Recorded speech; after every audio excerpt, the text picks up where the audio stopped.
I swear, with each passing episode, a lot of the biting political commentary that we're getting in this show is damn near what we should have gotten in Captain America: Brave New World.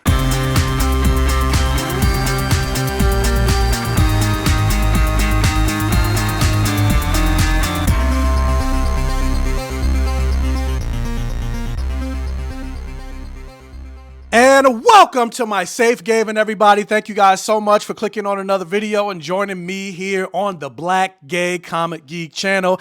If this is your first time checking out one of my videos, checking out the channel in general, let me say thank you so much. Let me introduce myself. My name is Michael. I call myself the Black Gay Comic Geek, as I can already said from the channel.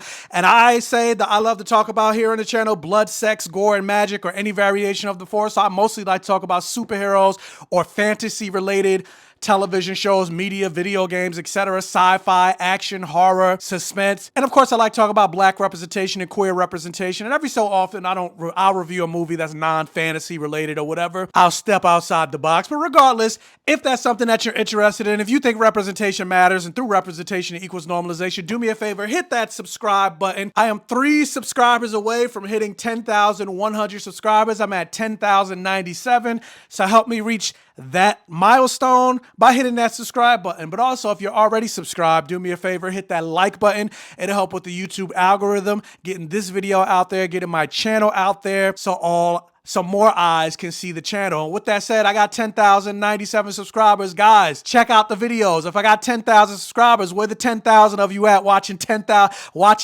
giving all my videos 10,000 views? But anyway, with that said, let's talk about Daredevil season, I guess de facto season 4, but Daredevil Born Again episode 4. This is spoilers for that episode. But for me, this was another great episode of Daredevil, especially considering, like, who would have thought, and I made a video about this on TikTok, and I also posted that here, but for whatever reason, most people didn't watch the one I posted here. I got a lot of views on TikTok, but nobody watched this one, so I'm not going to repeat what I said about that. I'm going to leave that part of the review out, but I'm going to just say, this is the one part I will repeat. Who would have thought that we would be getting a treatise or education on how bad the American system is and how bad the American system can be through the character of Leroy Bradley. And like I said, if you want more of what I thought about that particular moment, check out that video that I posted. I'm not going to repeat it here. But even with the way the episode opened, where you saw the niece of Hector Ayala showing up at the morgue, and shout out to that little actress, that little girl. Her performance was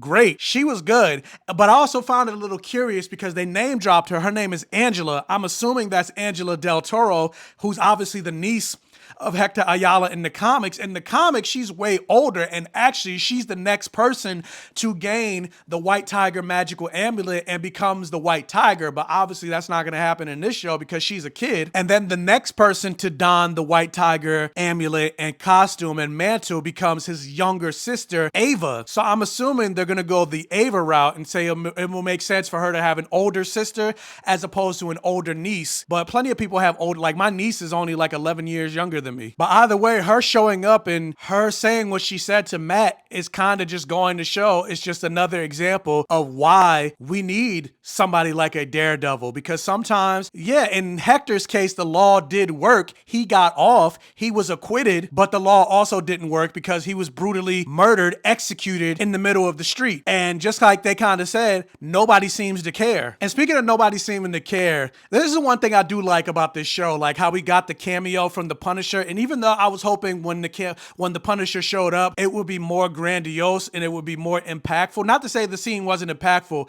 but there would be more than just a conversation. But like, I feel like his reaction to the cops using his logo was way too cavalier for me. I thought he would have had a much bigger reaction to finding out that the cops are using his logo and his emblem and his identity to be corrupt. Like, that's the antithesis of what the Punisher is about. Yeah, he's a criminal at the end of the day, but he's a criminal trying to do the right things against a terribly corrupt system. Yeah, the ways in which he's going about it are bad, but also at the same time, sometimes violence is necessary. When you think about all the things that have happened throughout human history and actual change that has been enacted, how did actual change? Some of it was through violence. Even when you look at a movie like a V Vendetta, which is a superhero movie, but how did V end up creating a better government and a better world. He ended up taking out all the corrupt politicians and leaders of that world. From a negative standpoint, how did white supremacy permeate throughout the entire world, and especially in America, through violence, genocide, and the enslavement of black people? But then the people that committed the most violence would then try to tell black people that you guys shouldn't commit violence isn't the answer. Tell that to the entire ancestry of your people. But anyway, that's a whole different conversation. Let's get back to Daredevil. But yeah, I say all that to say I thought he would have had a much bigger reaction, and that's also why he ended up showing up in this episode, because of that one cop or the person's face who we didn't see, which I don't think it was Frank. I think it was a vigilante cop, or maybe it was Muse, the character that we saw at the end. But with that said, being that, like I mentioned before in a previous episode, that the Punisher and Matt are almost two sides to the same coin, that's why they had that conversation where Frank said to Matt, all it takes is like basically kind of like the Batman situation. All it would take for you is one bad day to be me. And we saw some of that in the first episode of this season, where after Foggy died, he basically threw Bullseye off the roof, attempting to kill the man, or even the way he snapped on that cop, who I thought the cop was dead after episode 2 with the way his neck snapped, but obviously he's not dead, or how he snapped on Frank. Like, Matt is, if anybody needs therapy, like he's dating a therapist. He needs to talk to her. But we need Daredevil. And as much as I'm enjoying like all the political courtroom drama of the show, now that we're like 4 episodes in, I do, and we are getting it because we got the tease for at the end of this episode, but I'm like, okay, I'm ready for Daredevil now because I want to see some action. Like, we got the political action. Now I want to see some actual superhero action in the story at this point. So like, even when he was like practicing with his batons and ropes and stuff like that, I was getting hyped because I'm like, even when I think about the fight between Matt and Bullseye in that first episode, I was enjoying that fight, and I'm like, I want to see more. Now at this point, I want to see more of the Daredevil aspect of the show. And just like Frank said, like, you're coming to me because you're asking for permission. You feel like you made a promise to Foggy to not be Daredevil, but you're realizing that we actually do need to, even the people during the BB report, people are like, where's Daredevil? We need Daredevil. We need somebody like a White Tiger. And it's the truth. Like, you need a character that even the cops are afraid of, because at the end of the day, who's going to check the police? Like, who's going to, kind of like what the guy Leroy Bradley was like,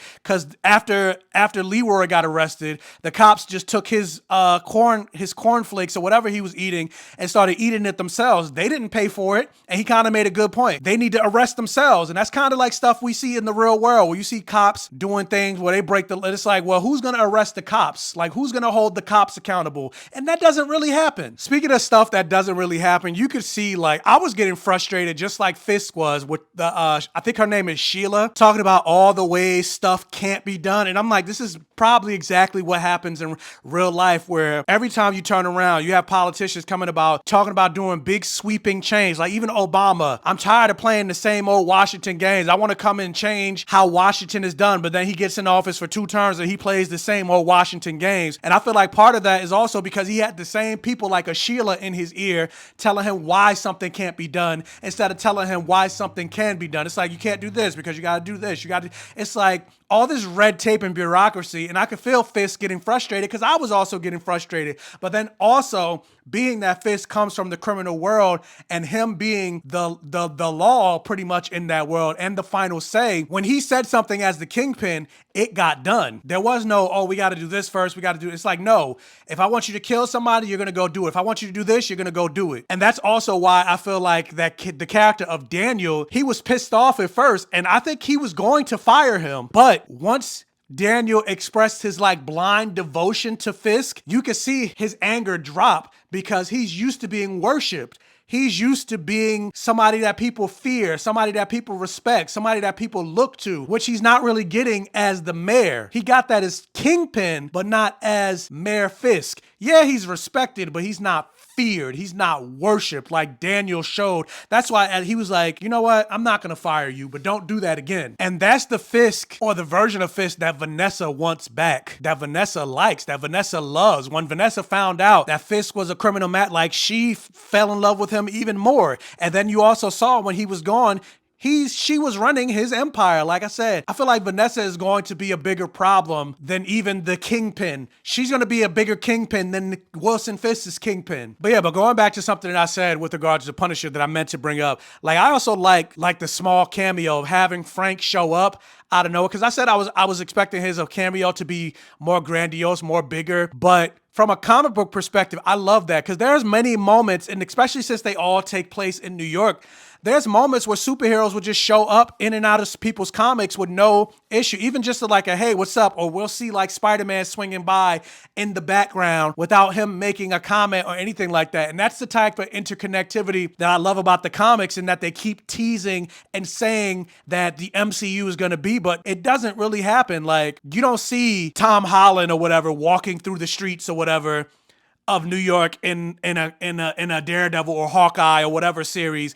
in the background, or see him on the television screen or whatever. They'll mention him, but then you'll never see him. Especially with him running for mayor, Spider-Man is a big part of New York. I feel like he should also be in this show, not even like as a main character, but even as a cameo. Like, even think about Your Friendly Neighborhood Spider-Man. There was a whole episode with Daredevil in it, and Spider-Man and Daredevil are close. They're friends, just like Spider-Man and Human Torch are best friends. There was a moment that Daredevil pretended to be Spider-Man at one point to help Spider-Man get out of a jam. Or sorry, I said that in reverse. Peter pretended to be Daredevil back when people thought Matt Murdock was Daredevil. Peter showed up as Daredevil, because who is just as agile or even more agile than Peter than Daredevil? Spider-Man. Or like the Baxter Building, or not even the Baxter Building, that too, but or like Doctor Strange's Sanctum Sanctorum. That's in Greenwich Village. That's also New York. Spider-Man would sometimes swing by it, or go to Doctor Strange for advice or whatever, like swing by the X-Men real quick to say what's up. Like, that's what they promised that we would get in this MCU. That's what I appreciate about like the subtlety of Frank Castle showing up. But then also we know he's getting his own show, so of course he had to show up at some point. His show's coming back. But anyway, this is another great episode that I enjoyed. Like I said, if you want to hear more of my thoughts about Leroy Bradford, check out my other video that I posted yesterday. And yeah, I enjoyed this episode, but now I want to see the more Daredevil aspect of Daredevil. And I wonder if we are going to see a tease of more than likely Ava taking on the mantle of the White Tiger. And I don't really know much about Muse. Muse is a more newer character for the Daredevil mythos, and I'm not really an expert on like Daredevil like I know some stuff. Like, I've read some of the like Frank Miller, like Daredevil Born Again. I've read some of the Kevin Smith Daredevil run, but most of my Marvel knowledge is really just Spider-Man and X-Men. So I'm interested to finding out more about this Muse character from an MCU perspective as well. But with that said, what is your thoughts on this latest episode of Daredevil Born Again? Let me know all your thoughts in the comment section below. Again, be sure to like, share, comment, interact for the all gay rhythm. Tell your friends, families, and neighbors about my channel to help me continue to grow. If this is one of your first time checking out one of my videos, hopefully check out the other videos on my channel. If you like what you see, hit that follow button. And again, welcome to my Safe Gayven. And as always, I will catch you guys next time.